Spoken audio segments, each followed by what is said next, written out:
Salam sejahtera dan salam Malaysia hari ini. Kembali lagi bersama saya, host anda, Max Brandon Fraser, anak Bada, dan anda sedang menyaksikan Bicara EduTech. Tajuk kita pada hari ini ialah kepentingan teknologi dalam pendidikan. Bersama saya 3 panel. Panel pertama, Encik Febrianus, Pegawai ICT, Encik Gafsen Sila, Cikgu Sekolah Menengah, dan akhir sekali, Encik Azarel Danah, Wakil Ibu Bapa dari Kampung Sungai Besar. Selamat datang ke Bicara EduTech. Terima kasih untuk jemputan ini. Sama-sama. Topik kita cukup menarik hari ini. Jadi soalan pertama saya kepada pegawai ICT ialah apakah peranan teknologi digital dalam pendidikan hari ini? Terima kasih atas soalan itu. Teknologi digital memperkasakan pembelajaran tanpa sepadan. Platform seperti Google Classroom, MOOC dan sistem LMS membolehkan guru menyampaikan ilmu dengan lebih fleksibel. Ia mempercepatkan akses pada maklumat dan membentuk pelajar lebih berdikari. Terima kasih. Okey. Soalan kedua kepada Encik Gafsen Sila. Dari perspektif guru, apakah pandangan anda? Saya lihat pelajar lebih mudah faham jika adanya visual dan simulasi. Tetapi ada juga cabaran seperti pelajaran yang tiada peranti, gangguan internet, dan kemahiran digital yang belum cukup tinggi di kalangan guru. Terima kasih. Dan akhir sekali, Encik Azarel, bapa kepada 2 anak yang masih belajar. Apakah pandangan anda? Okey, saya lihat teknologi ini dia sangat membantu. Tapi saya juga bimbang.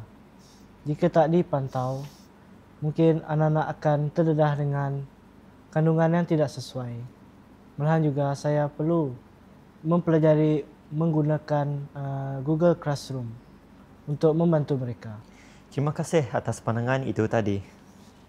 Segmen seterusnya, kita akan menyaksikan satu video kelebihan penggunaan digital. Ini adalah kumpulan nombor 3. Okey, nombor 2 adalah kumpulan artis. Nombor 1 adalah kumpulan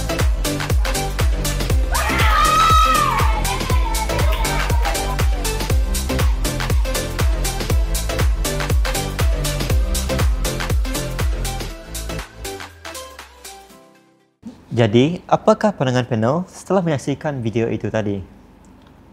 Saya nak komen sedikit. Pada pandangan saya, pembelajaran secara digital amat memberi banyak faedah kepada setiap pelajar sekolah dan para guru. Kami dari pihak ICT juga amat menyokong perkara ini kerana ia dapat memudahkan sesi pembelajaran antara guru dan pelajar. Segmen yang seterusnya, kita akan tonton satu video yang telah kami sediakan. Ogos, okey, kita meraihkan Hari Kebangsaan setiap Pukul berapa jam? tahun kan. Jadi kenapa kita meraihkan Hari Kebangsaan Aduh, setiap lama lagi tahun? ke? Bosan lah.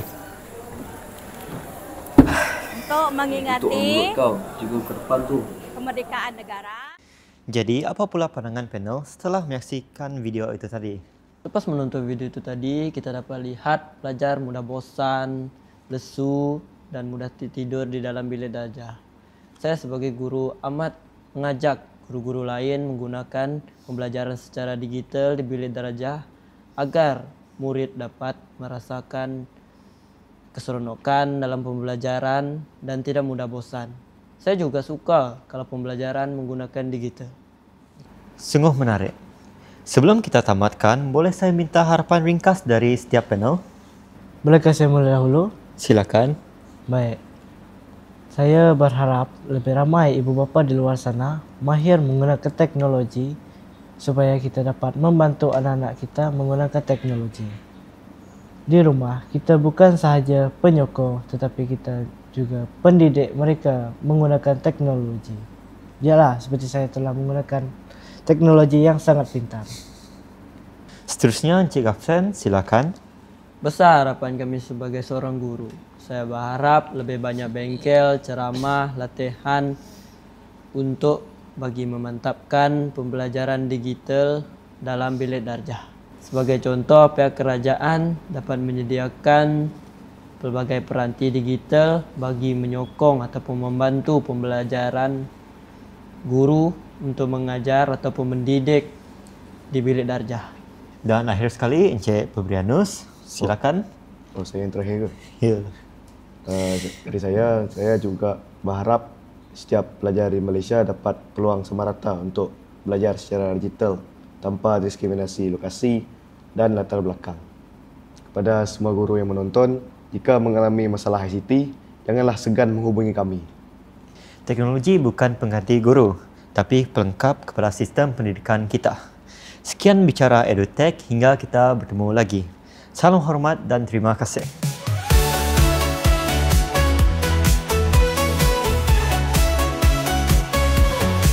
We're on the road to Melgas TV. Laughter and joy, it's you and me.